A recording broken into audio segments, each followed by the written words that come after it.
గురుభ్యో నమ. ఈరోజు మనం గృహప్రవేశం గురించి తెలుసుకుందామండి.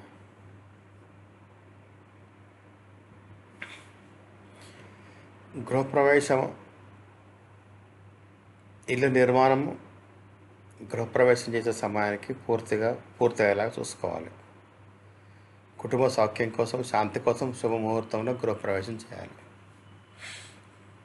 ముహూర్తం ఎంపిక ఎట్లా చేసుకోవాలి? యజమాని తారాబలం, చంద్రబలం చూడాలి. ముహూర్త బలము పంచకరహితంగా ఉండాలి. తిథి, వారము, నక్షత్రం అనుసరించి ముహూర్త నిర్ణయం చేయాలి. గృహప్రవేశం మూడు టైప్స్ అండి, 3 టైప్స్ అండి. అపూర్వ ప్రవేశం అంటే కొత్త ఇల్లు కట్టుకొని ప్రవేశం అన్నమాట.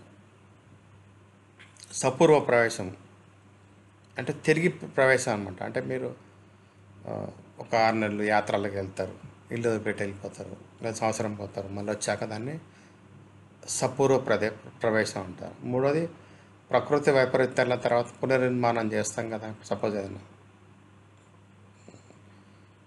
తుఫాన్ వచ్చి ఇల్లు కొట్టుకుపోయింది, ఇంకేదో ప్రాబ్లం వచ్చింది, లేదా ఫైర్ యాక్సిడెంట్లో పోయింది, మళ్ళీ కడతాం అనుకోండి, ఇది మూడో టైప్ అనమాట. ఇట్లా శుభమాసాలు, నక్షత్రాలు చూసుకోవాలి. మాఘ, ఫాల్గుణ, వైశాఖ, జ్యేష్ఠ మాసాలు మంచివి. మృగశిర, కార్తీక మాసాలు సగటు ఫలితాన్ని ఇస్తాయి.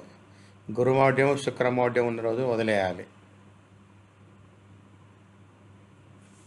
తిథులు, వారాలు శుక్లపక్షం నుండి కృష్ణపక్షం వరకు మంచిది. శుక్లపక్షం నుండి కృష్ణదశం వరకు మంచిది. రిక్త తేదీలు 4, 9, 14 దగ్ధ తేదీలు అమావాస్యను వదిలేయాలి.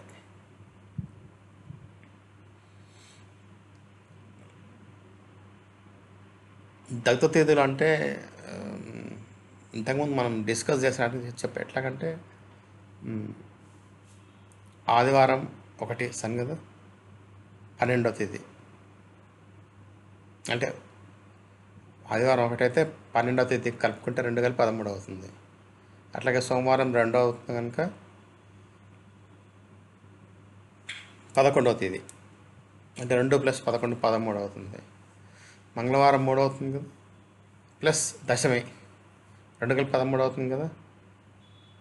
ఇవన్నీ దగ్ధత ఇట్లా అనమాట. ఏదైనా కౌంట్ చేసినప్పుడు ఈ వారాలు, ఈ ఆది, సోమ, మంగళ, బుధ, గురు, శుక్ర, శని, ఈ 7 రోజులకు ఈ తిథులు కలిపినప్పుడు కనుక 13 వస్తే కనుక వాటిని దగ్ధ తిథులు అంటారు.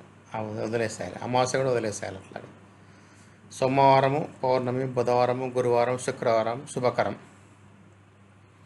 నంద, భద్ర, జయ, పూర్ణ తిథులు ప్రధాన ద్వారం ఆధారంగా ఎంచుకోవచ్చు. శుభ నక్షత్రాలు ఏంటంటే రోహిణి, మృగశిర, చిత్త, అనురాధ, ధనిష్ట, శతవిష, ఉత్తర ఫల్గుని, ఉత్తరాషాఢ, ఉత్తర భద్ర మంచివి. గృహప్రవేశ సమయం రాత్రి లేదా పగలు చేయవచ్చు. స్థిర లగ్నాలు వృషభము, సింహము, తుల, కుంభము ఇవన్నీ మంచివి. వీటికి ప్రాధాన్యత ఇవ్వాలి. ఎందుకంటే మీరు ఇంట్లో కలకాలం ఉండాలనుకుంటారు కాబట్టి స్థిర లగ్నాలు కావాలి. చాలామంది చర లగ్నాలు పెడుతున్నారు. కొంచెం చూసుకోండి. అంటే ఆ ఇంట్లో మీకు ఉండే యోగం ఉండదు అనమాట. గృహప్రవేశం చేస్తే ఆ ఇంట్లో ఉండరు మీరు, అన్లెస్ మీకు ఆ ఇంటెన్షన్ లేదు, రెంట్కి ఇచ్చుకొని ఉంటాం, దూరంగా ఉంటాం అనుకుంటే పర్వాలేదు. కానీ ఆ ఇంట్లో ఉండదలుచుకుంటే కనుక స్థిర లగ్నాలు ఉండాలి. ముహూర్తం లగ్నము యజమాని లగ్నం నుండి 3, 6, 10, 11 పవాల్లో ఉండాలి. గురు, శుక్ర, బుధుడు లగ్నంలో ఉంటే మంచిది.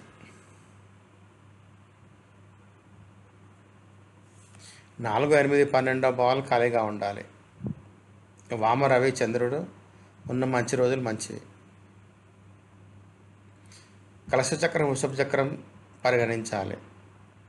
గృహప్రవేశానికి అన్ని ముందు చేసిన పని ఏంటంటే ఇంటి అన్ని తలుపులు, 4 గోడలు, పైకప్పు పూర్తయ్యేలా చూసుకోవాలి. వాస్తు పూజ, హోమము, దేవతార్చన, కులదైవం పూజ, నవగ్రహ పూజ చేయించాలి. గృహప్రవేశ విధి అన్నశాంతి, మంగళ వాయిద్యంతో ప్రవేశించాలి. యజమాని, సుమంగళి స్త్రీలు, బ్రాహ్మణులు, కన్యలు, బంధువులతో ఇంటిలోనికి ప్రవేశించాలి. ఇల్లు పూలతో అలంకరించాలి. యజమాని భార్యతో కలిసి రావాలి. ఒక ఆవుకు పూజ చేసుకొని తీసుకురావాలి. ఒక ఆవును తీసుకురావాలండి పూజకు.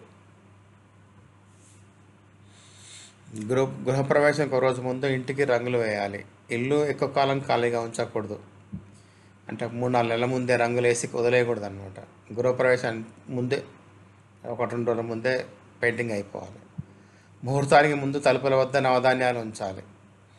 యజమాని భార్యతో కలిసి ఇంటిలోకి ప్రవేశించాలి. కన్యలు నీటి కుండలు, బ్రాహ్మణులు స్వస్తి వాక్యాలు, శంఖధ్వని చేస్తూ ఇంటి చుట్టూ తిరగాలి. వాస్తు బలి అన్ని దేశాల్లో అర్పించాలి. ఇక్కడ బలి అంటే జంతు బలి కాదండి, గుర్తుపెట్టుకోండి. గుమ్మడికాయ లేదా కొబ్బరికాయలు. యజమాని భార్యతో కలిసి ఆవును అనుసరించి ఇంటిలోకి వెళ్ళాలి. ఇంటిలో గణేష పూజ, వాస్తు పూజ చేయాలి. పూజ తర్వాత పురోహితుడికి దక్షిణ, అతిథులకు అన్నదానం చేయాలి. ధన్యవాదాలు.